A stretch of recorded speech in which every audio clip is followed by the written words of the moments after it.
guys, I'm Lisa Lundberg. I'm here at the BTVAR office. I'm here with Jason Booher, and if you take a little bit of time, you can introduce yourself. So I'm the administrator of elections for Sullivan County. Anything that has anything related to elections in Sullivan County or the state of Tennessee, or for that matter, presidential elections as well, we're responsible for making sure all that happens. All right.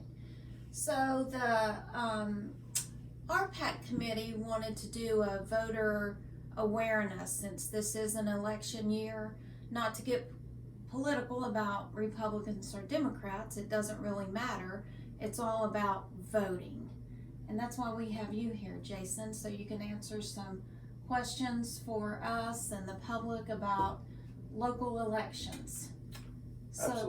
Absolutely. So voter registration is something that is important. You've got to be registered to vote in Sullivan County or the state of Tennessee in order to actually cast a ballot.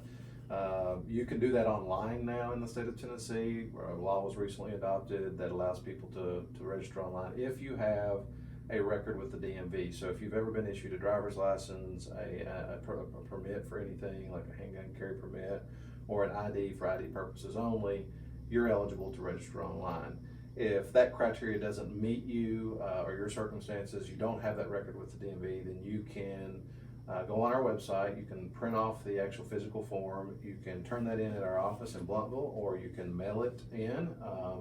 The deadline to register to vote is 30 days prior to any election. So you can look at that information. It's always available on our website when that deadline actually falls. If the deadline falls on a weekend, we give you to the next business day to have that application either turned in or postmarked by that date. All right, so you said 30 days before the election. So what's the time frame for our local elections coming up? So we'll have a July deadline, the first week of July, to register to vote for the August election. We have two elections coming up this year. We have the August county primary, county general election, and state primary election. We'll have a very select number of county offices on the ballot. This is not the typical cycle where we see county mayor and the county commission. We do have some school board seats, property assessor, public defender. Those offices are on the ballot for the voters to choose for the county general. And then what is really the highlight, or more attention is being placed on at this point in time in Sullivan County in Northeast Tennessee, is the state primary for Congress.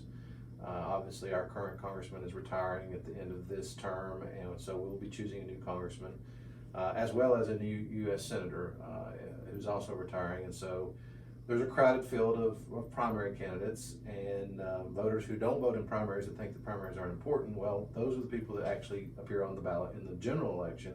So if you miss the opportunity, if you have a favorite in a primary election, depending on your party, and you skip that, and your person doesn't make it onto the general election, well, then you just missed an opportunity to support the person that you feel represents you best. So you've got both of those elections being held in August with the county general and the state primary. Both are equally important. So what is the voter turnout in Sullivan County? You know, we can range anywhere from a local election here in Bristol, Tennessee, 4%, which is a very dismal number, up to a presidential election in 2016. Our high water mark was 66%.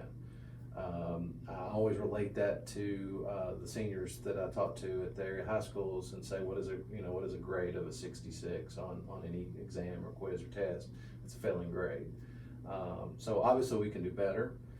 In August elections, we generally see about 15 to 18% show up, which is still not good by any circumstance. We do anticipate our high water mark again in November for the presidential election. So it's important, when you consider the issues that our local elected officials decide and determine that affect our daily lives, from the speed limits on the roads we travel on to the quality of our schools, the funding for our schools, and various other programs and services that are offered by our city. I've always said that local government affects us more on a daily basis than state or federal government. So it's important to vote in those elections, and we definitely want to see those 4% turnout statistics increase. And that's what we're trying to do, is just bring more people in for awareness of a lot of people don't exercise their rights to vote, and they aren't registered to vote. So that's what we're hoping this will generate more voters coming out to the polls. Absolutely, and you know, as far as voting is concerned, one of the things that we have in Tennessee that our neighboring states doesn't have is early voting. And so when you consider the 2.5 week time frame before election day, and you count election day, we offer over 100 hours of in-person voting in Sullivan County at 3 different locations. So you have the option of voting at the Slater Center in Bristol. We recently moved from the National Guard Armory because of construction that is occurring there and renovation work. And then we have early voting at our office in Blumpville, and then at the Civic Auditorium in Kingsport. And you can choose any one of those locations based on what is most convenient for you.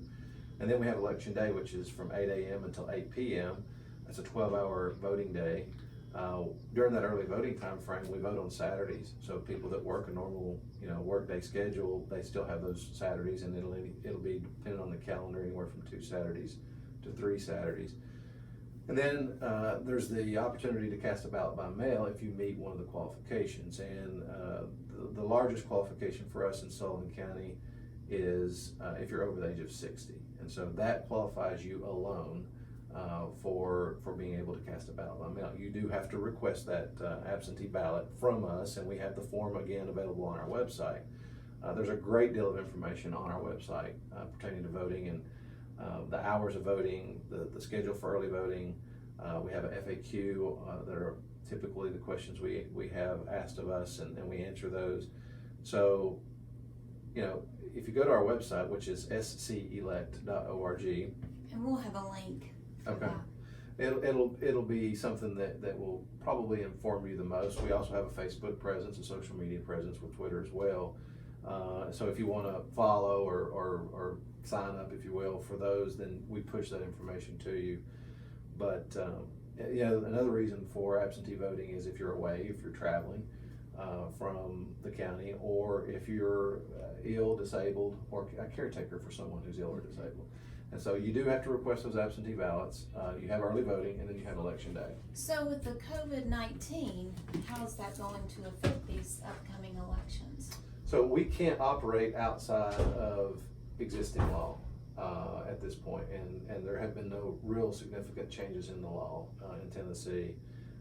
There's mixed feelings on that, of course, between different parties and different individuals as it pertains to what we should do moving forward. I can tell you that whatever we do in Sullivan County and throughout the state of Tennessee, we are going to keep the health and safety of the voters and our election officials who are serving the voters, which are also members of our community, in mind.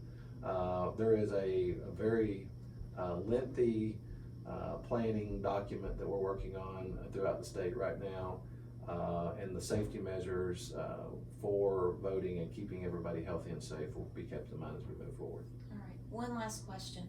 The Yellow Rose. So we are celebrating the 100th anniversary of women's suffrage.